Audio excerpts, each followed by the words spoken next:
दोस्तों कैसे हैं आप। आई होप आप बहुत अच्छे होंगे। दोस्तों स्वागत है आपका मेरे इस चैनल फिर से। दोस्तों मैं आज आपके सामने एक नई कहानी लेके फिर से उपस्थित हुई हूँ, जो कि बिल्कुल सत्य है। कहानी हमारे हिंदुस्तान की नहीं है, बल्कि हिंदुस्तान के बाहर शहर की है। आप लोग तो जानते ही हैं कि हमारे देश में कायदे कानून कुछ और हैं और विदेश में कुछ और ऐसे ही मैं आपको एक जापान शहर की कहानी सुनाना चाहती हूँ। उस परिवार में, जापान शहर में एक परिवार रहता था। उस परिवार में 3 लोग रहते थे, एक माँ बाप और बेटी। जो उसके परिवार में बाप था, वह अपनी बेटी का कई दिनों से शोषण कर रहा था और माँ के ताल्लुकात भी बहुत अच्छे नहीं थे अपनी बेटी के साथ। और ऐसे में वह लड़की अपने को बहुत अकेला महसूस करती थी। और ऐसे में उसने एक दिन सोशल नेटवर्क में अपनी एक महिला दोस्त बनाया और महिला दोस्त को बनाने के बाद वह उससे दिन रात बातें करती। ऐसे करते करते काफ़ी दिन बीत गए और वह उससे बात करती। एक जब काफ़ी दिन बीत गए तो उन्होंने मिलने का फैसला किया।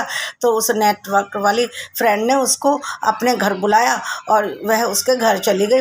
जब वह उसके घर पहुंचती है, वह देखती है वह तो काफ़ी मतलब 8-9 महीने से प्रेग्नेंट है। और जब प्रेग्नेंट देखती है तो उसकी डिलीवरी करीब पास ही आने वाली होती है। और ऐसे में वह उसके घर जाती है और जाने के बाद थोड़ा सा पानी पीने के बाद वह बातें करते हैं बहुत देर तक। और उसके बाद उसके दिमाग में पता नहीं क्या आता है, वह उस अपनी महिला दोस्त का गला दबा देती है और उसको वहीं मार देती है। और तुरंत ही उसके महिला दोस्त का पेट काटती है और बच्चे को बाहर निकाल लेती है। और जब वह बच्चे को बाहर निकाले तो फटाफट बच्चे को लेकर भाग जाती है। और जब वह भाग जाती है तो वह कहीं और रहने लगती है।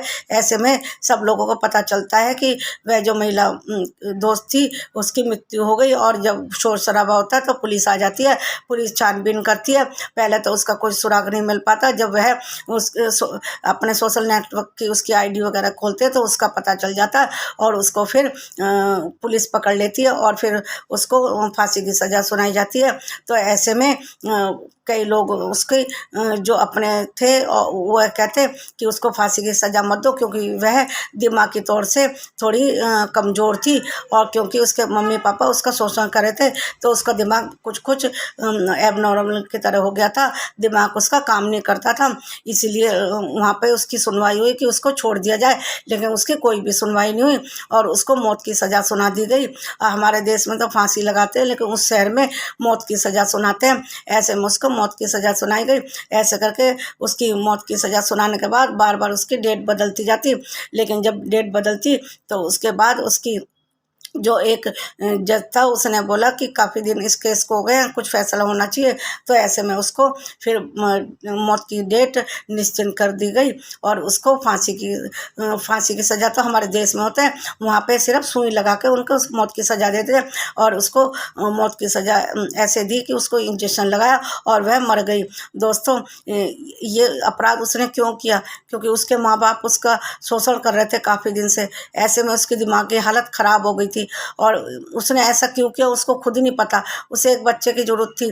उसने सोचा कि मैं बच्चे के साथ रहूँगी तो मेरा अच्छे से दिन गुजर जाएंगे, इसी वजह से उसने ये अपराध किया।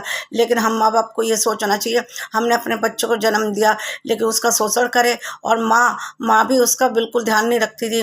माँ से भी उसके ताल्लुकात बिल्कुल अच्छे नहीं थे। यदि बाप शोषण कर रहा था लेकिन माँ को तो उसके ताल्लुकात अच्छे होते तो वह घिनौना अपराध कभी ना करती और इसकी बेटी कभी भी मौत के मुँह में ना जाती। दोस्तों हमें अपने बच्चों पर बहुत ध्यान देना चाहिए, कभी भी ऐसा नहीं करना चाहिए। यदि हम अपने बच्चों पर ध्यान नहीं देंगे उनके दिमाग की हालत भी ख़राब हो जाएगी और उनके दिमाग में उल्टी सीधी भावनाएं भी आती हैं। इसलिए हमें अपने बच्चों पे हमेशा ध्यान से रखना चाहिए। मेरा ये कहानी सुनाने का मकसद सिर्फ यह है, अपने बच्चों पे बहुत ज़्यादा से ज़्यादा ध्यान दीजिए और उनको कभी भी अकेला मत छोड़े। बस मेरी कहानी यहीं समाप्त होती है। मिलते हैं अगले वीडियो में एक नई कहानी लेके। तब तक के लिए नमस्कार, थैंक यू।